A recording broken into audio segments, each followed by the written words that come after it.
Hello and welcome to episode 1 of our brand new podcast. My name's Kevin Boris. In these podcasts, we're going to be looking at the idea that the COVID-19 has opened our eyes to the fact we need a new economic model to make the world work better. Let's just put it in simple terms. And in this episode, we're going to be looking at the idea of localism, sort of new ideas in localism. And we have 3 fantastic guests. Our first guest is Rory Sutherland. Rory is currently the Vice Chairman of Ogilvy UK. He's been the creative director since 1988. He's a TED global speaker and author of a fantastic book which has the great title of Alchemy, Surprising Power of Ideas That Don't Make Sense. Rory, welcome to this. It's a pleasure. Thank you very much for inviting me on. No, thank you. We also are joined by Dave Wetzel. Dave was formerly Vice Chair of Transport for London. He's been president of the Labour Land Campaign for 37 years. He's the current CEO of Transforming Communities. And if you know anything about colours, how colours work, you're always told don't ever put green on red because green doesn't work. But Dave says that what he is a green socialist. So he explodes that myth completely. Dave Wetzel, thank you for joining us too. Hi, good to see you all. And we're also joined by Eric Masaba. Eric is the founder of TEXI, T-E-X-X-I, which is the acronym for Transit Exchange for the 21st Century, a whole new way of doing business. And Eric is basically credited with inventing the whole concept of ride sharing 15 years ago. That's not who you think invented ride sharing. It was Eric. That's no idle claim. It's true. Anyway, so that's the preamble over. Anyways, that's who we all are. So let's start with Rory. So we've got an agenda. We're all looking at an agenda here. We've written the words down of Rory sets out his stall. I like that as a concept. Can you set out your stall in terms of how you see the new world order working in terms of localism? Yes, I suppose the general basis on which I'd operate would be that we have discovered a new equilibrium through, for example, remote work, flexible working to a degree. By the way, I'm not one of these people who suggest we can all move to the Outer Hebrides. I think London will still have an importance. I think face-to-face contact will remain highly important, but not to the egregious extent to which almost all business transactions, B2B transactions, required a kind of meeting and a dinner and a airline ticket as they did before, which I think is, by the way, hugely interesting, because what we now have is an opportunity for the spread of ideas without necessarily the movement of people. Yeah. And one of the things I always ask about is this tech Georgist?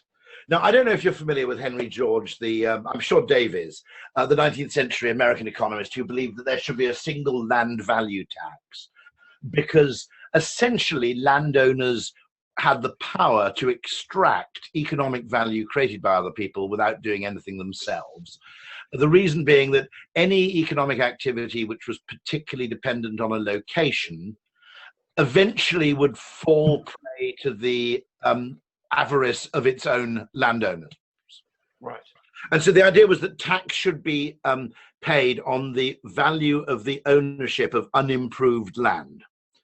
And it was a weird movement which has never really gained much traction, despite having people as varied as kind of Winston Churchill and Adam Smith, and you can add them all up, Adam Smith and Milton Friedman.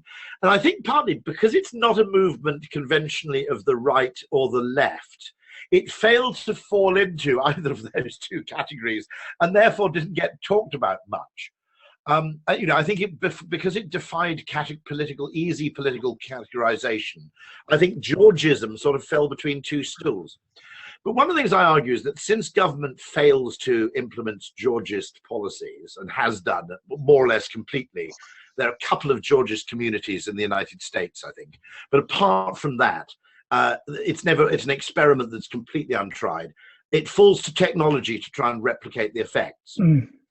And so one of the things I would argue is that we always talk about London adding value to the UK economy. London contributes X to the UK economy. And as various people like Paul Collier would say, that we've got to be very careful before we use that, because some of that value is actually extracted from the UK economy and put into the pockets of landlords. Yes. Incidentally, we're all Georgists when it comes to roads to some degree, aren't we? And that nobody allows the Duke of Westminster to stand in Park Lane and demand £10 from me every time I drive down there. But we don't have the same approach when it comes to the buildings that occupy the spaces between the roads.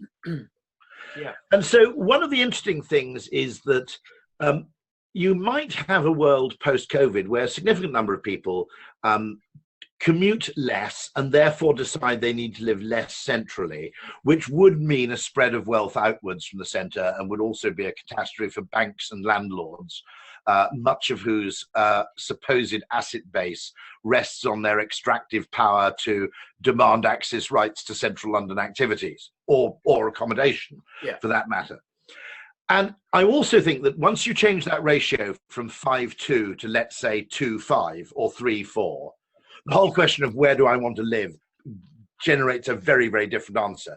You know, the problem of moving to the seaside was you got 5 days goddamn commuting and you only got 2 days by the seaside because the rest of the time it was mostly dark, right? You know, okay. Suddenly, with a different ratio, those preferences change.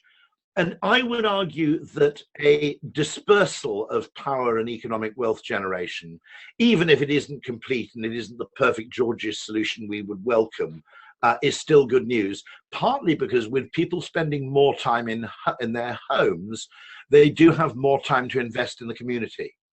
Yeah. And I'd also add a little detail, which is the whole business of participation. Just to be really clear on this, I mean, I have done a small amount of work with Zoom and a few video conferencing companies just to declare an interest, but nothing that I could retire on, believe me. It's mostly voluntary.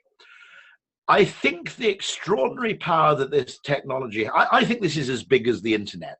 Not the fact that Zoom exists, but the fact that you now have 60 million people who know how to use it. Mm-hmm. Okay.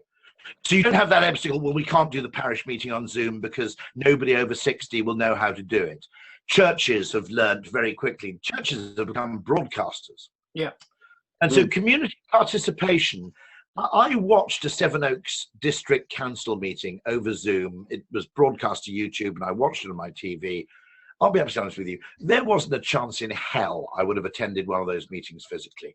The chance of me ever actually pitching, I don't even know what takes place normally. The chance of me getting home from London and saying, shall I go home and have a cup of tea? No, I'll go to the Sevenoaks Town Council, District Council meeting.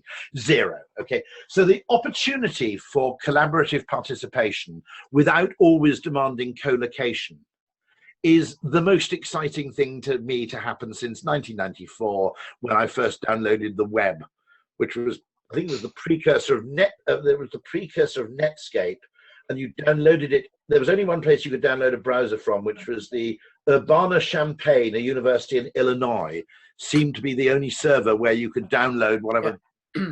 Mosaic, I guess it was it? Yes, so I downloaded a Mosaic browser and went, shit, this is going to change everything.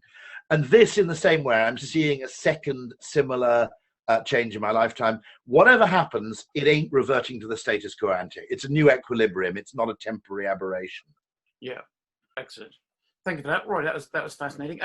What we're going to do, we're going to hear from Dave, hear from Eric, and then we're going to end. So we only got sort of 30 odd minutes in trying to work out how feasible this is and how this can be implemented in life. So, Dave, what's your take on that? So Dave and I met in June last year. We had a fascinating discussion. The longest podcast I've ever done in my life, which I do a lot of. I do a football podcast. That's an hour and a half.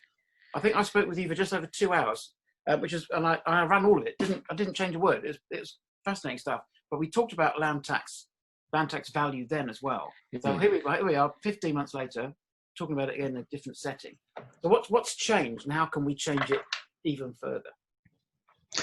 Well, to me, one of the biggest changes is the fact that they're worrying about high streets and corner shops and big retail departmental stores having to close because offices are no longer necessary. People are not traveling the same way to city centres, town centres to work in offices. That's going to hit the land values. That will reduce those land values.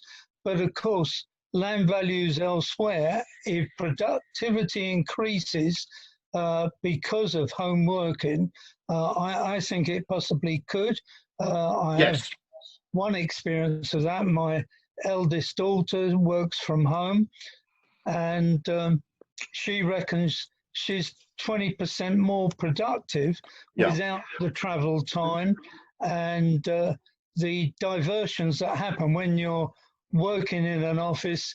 You go and talk about the sport results or what was on telly last night, whereas she's not doing that with other people generally, perhaps occasionally on Zoom, funny enough. But she feels she's at least 20% more productive. She has a team of 60 people, and she thinks most of whom are also working from home. And she feels that they're more productive as well.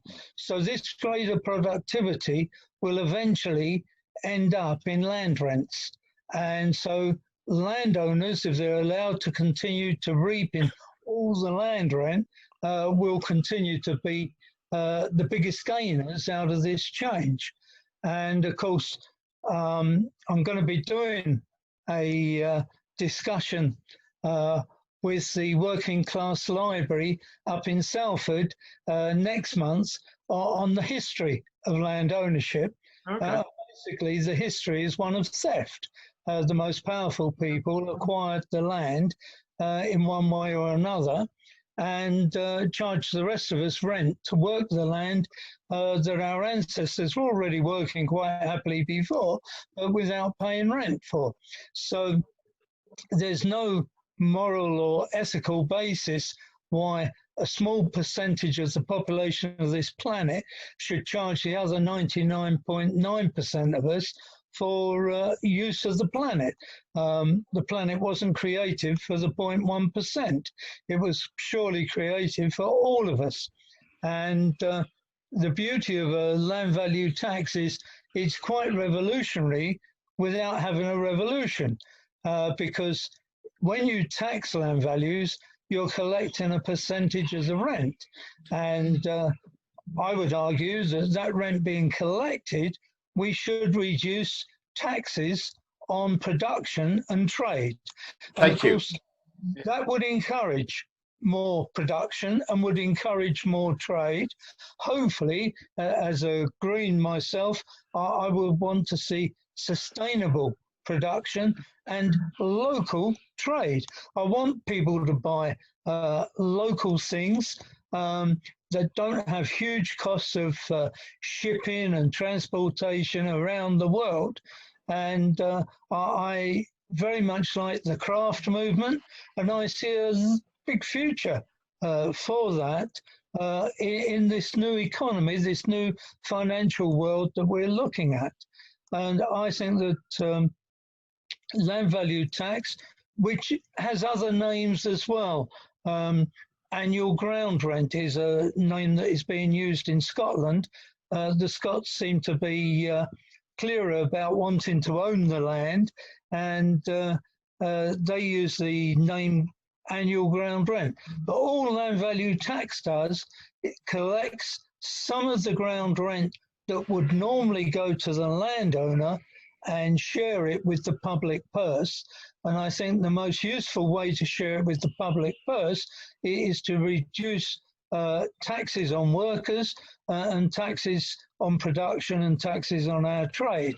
And if, for example, the NHS didn't have to pay income tax or national insurance for the workers it employs, then the National Health Service would have billions of pounds extra to spend each year on helping us to stay healthy and to get us better.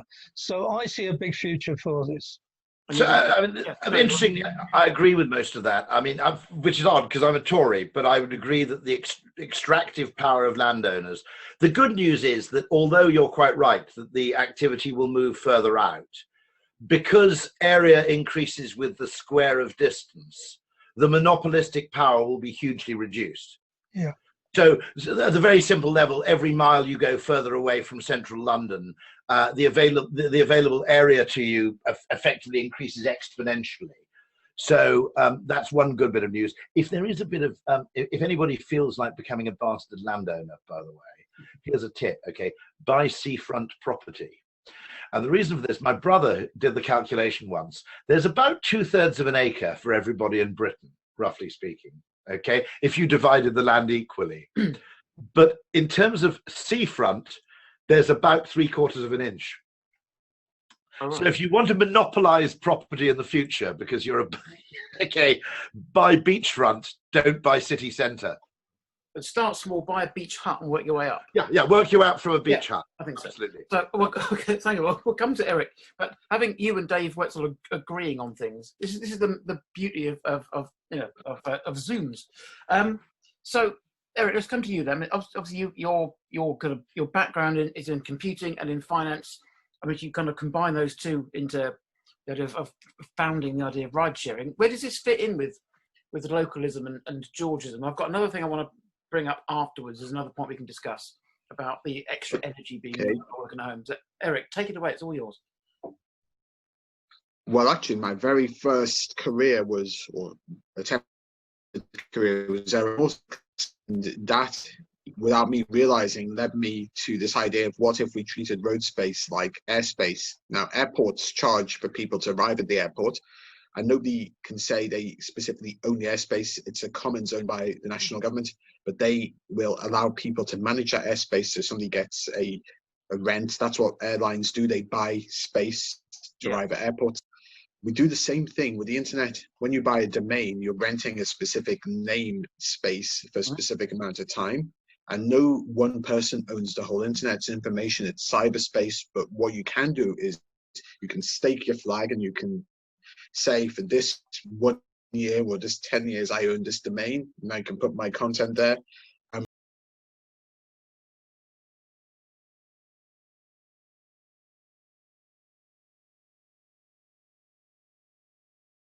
Is that you would actually have localism simply by saying, well, what if you can cite your new shopping center or whatever, somewhere where you pay for people to come to your place, okay? Rather than the people paying. All of a sudden you've changed the monopoly idea of you've all got to be co-located and concentrated in central London. There's whole vast empty spaces in the north of England specifically, and interesting point, Napoleon III lived in Lancashire, would go to Southport, loved the open boulevard so much he decided to base his new capital once he got back to France, Paris, on Southport. So Napoleon III copied Southport for Paris. That's why Paris has its wonderful boulevards. It's not French, it's Lancashire. It's a Lancashire seaside town, which also fits the point you were making, Rory, that invest in seaside property. So what if we could also pay people for not traveling? So when you're not using a resource to which you are enabled to use, and that would be the access to the road, you get paid for not using it, which is a way without communist redistribution to actually give everybody benefits of this road system we've built. I have a proof of this, by the way. IKEA in the Middle East, but it was an Ogilvy idea. IKEA in the Middle East paid people to visit. By which I mean that the discount you got at IKEA in Dubai was proportionate to the travel you'd undertaken to get there. Brilliant. Well, Google think they invented that. Google was awarded a patent that they filed in 2011. They were awarded in 2014 for that, which is kind of bizarre. Because when we came up with this, we pitched this to Telstra, the Australian telephone version of BT in Australia, to say we can get people to go to shopping centres in Brisbane, Chermside, Bridgeman Downs if they were paid to go. Their parking, even their taxi cost is taken care of, and the whole point is you either take that as a discount of what they pay or you just subtract, full stop. And the whole point is that would encourage people to go wherever. You wouldn't be competing for these tiny spaces where the rent's astronomical. This would also make localism, this area I live in Liverpool, it's called Greenbank. It was 30 years ago, it was like a small town. You didn't actually have to go to the city centre and you didn't want to. Everything was walkable. And now with the lockdown, we're seeing that happening again. And we'll see more local businesses start again. And if the biggest problem in the north of England is the lack of transport, as Dave knows, I mean, Dave, you did a great job putting in the Jubilee line and the congestion charge in London. You did transformative work under Mayor Livingston, but there's no other city in the UK with anything like the transport spend of London. And that's actually undervaluing all the other assets. The north of England has the same population, all those big core cities from Liverpool to Sheffield, as London, but we've got something like a fifth the spending per head on transport, which is a real shame. What you can do when you monetize road space time, the same way as airspace time is monetized, is you can pay for all that infrastructure. Sefton Park, which was the precursor to Central Park in New York, well, actually Birkenhead Park was, but Sefton Park was done by the same people. That was paid for by selling Park View properties.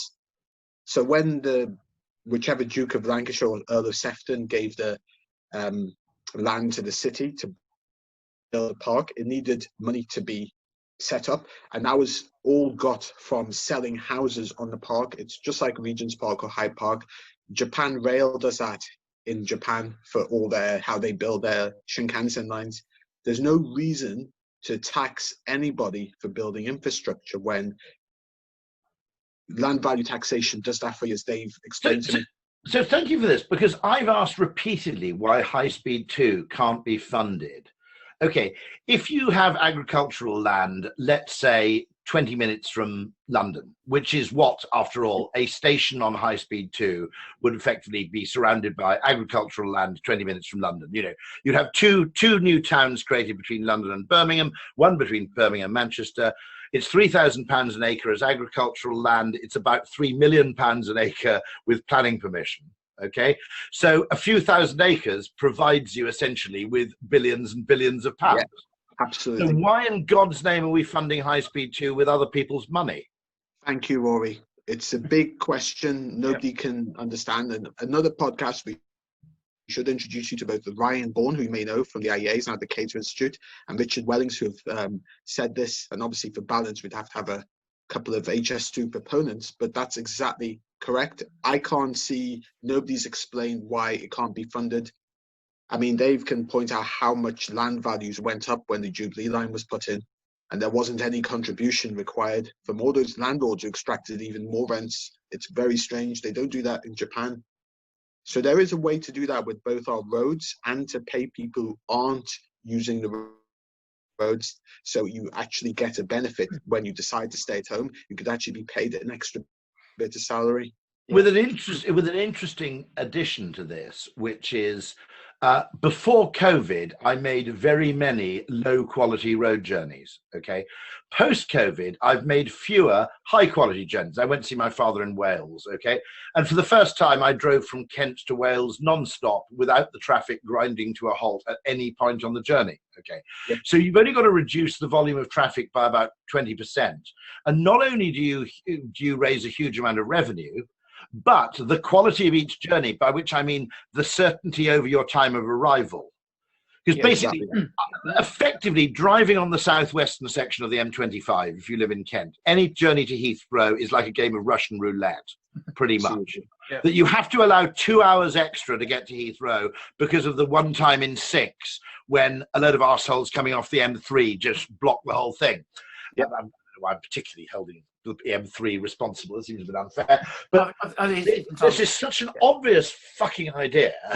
Okay, why is it that it's so slow to be adopted? There's vested interests, very strong vested interests.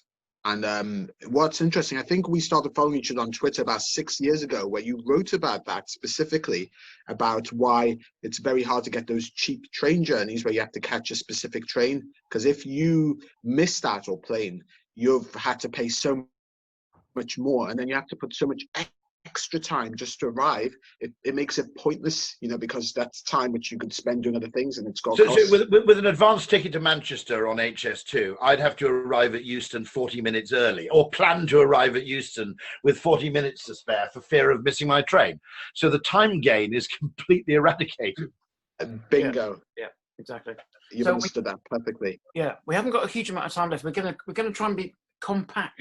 For my podcast is unusual, but so let's try and sum up. The point I was going to make, which I'd like everyone to comment on, is I've just heard from Professor Margaret Bell, University of Newcastle, and she's talking about the rationing transport in the future, rationing people's ability to transport and their access to transport, with the idea that as we're coming towards the winter, obviously there's now going to be more COVID-19 restrictions coming in, people will be at home for longer, they will be at home for longer with the lights on and the heating on, and then, so we're looking at maybe everyone's energy output increases by 75% while working at home. So any sort of, any benefits are completely negated by that. How do we get around that? Is there any way we can get around those pretty sobering statistics by using a localist idea? Well, surely, yes. surely the most important thing we can do is to insulate people's homes and provide them with things like rooftop photo cells producing electricity. And it's, I think, criminal at a time of climate change being recognised that the government has done away with the subsidies for solar panels and things of that nature. We should be encouraging people. I had solar panels on my previous house. When I moved here, I could have put solar panels up, but I couldn't afford to. There's no government grant to help me do that. And I'm sure millions of people would put solar panels if the economics turned out right for them. And that would be good for the economy, it would be good for power distribution, etc., etc. Sure. Rory, what do you think? No, that is a concern, which hadn't occurred to me properly, that when people are heating their homes, I'm not sure it's going to be as severe as that. There may be a saving in office heating, and there's also a reduction in transportation, which is partly good news. The other thing I would say is that I'm a semi-localist, by which I mean is that everything should be as local as it can be, okay? And I'd be very keen to see a revival in, for example, much more in the way of entertainment and hospitality taking place locally rather than in large cities. So anything disagglomerative is good news. I'd also make a point, however, that one of the values of the internet is it disagglomerated consumption for about a decade before it disagglomerated the world of work. So one of the good things about the internet is when I grew up in the Welsh borders, if you wanted to buy anything a bit unusual or a bit weird, you had to travel to Cardiff or Bristol, typically, okay? Now, the great thing is that in some ways, businesses like Amazon, which are the opposite of localism, but one thing they do is they massively even out access to consumption and goods geographically. Yeah. So, you can buy the same weird piece of hi-fi equipment in Auchtermuchty as you can in central London. The best bookshops no longer require you to live in a city. Netflix shows the same films in Harpenden as it does in Hampstead. So one great thing about this in terms of disagglomeration is the extracted power of the landowner over entertainment and consumption has already been loosened by the internet. And now I think Zoom does the same for production to an extent. Yeah. I'll be honest with you. Growing up in a Wye Valley market town, okay, in that was a bit boring. I wouldn't want music to be entirely localized. I wouldn't want my access to music to be confined to Monmouthshire folk groups. Okay, fine, no doubt as they may be. There are many. Yes, there are many. Good ones available. I'm sure there are many fine ones available. Yeah. But so that opportunity for you to be as local as you can be, it doesn't mean you have to sort of revert to a kind of, kind of semi-nomadic existence where you're dependent on the things around you. But it does mean things can be as local as people want them to be. And I think, living in a dormitory town now just outside London, London sucked a huge amount of interest out of those towns. The other thing, of course, which I think if you want proof of the Georgist argument, is the dual income household, which has probably increased property prices almost to an extent where it's wiped out the economic gains. Yep, I'd agree. Yeah. Eric, do you want to sum up? Because we're going to have this is not just a one-off, it's a series of podcasts. Other guests will come and go. We're the core four. Well, one tiny thing, rationing. If you want people to buy more of something, you reduce the price as they buy more. If you want people to use less of something, you increase the price as they use more. Now, I kind of think that everybody in Britain has the right to drive down the Mall once a year for free. You know what I mean? I think everybody's got the, I don't want to live in a Soviet existence where you have kind of special lanes for the nomenclatura, okay? And I think everybody's got a right to drive over certain road surfaces once a year, once a month or whatever for free. I think it should get progressively more expensive the more you use it. That's the way to price it.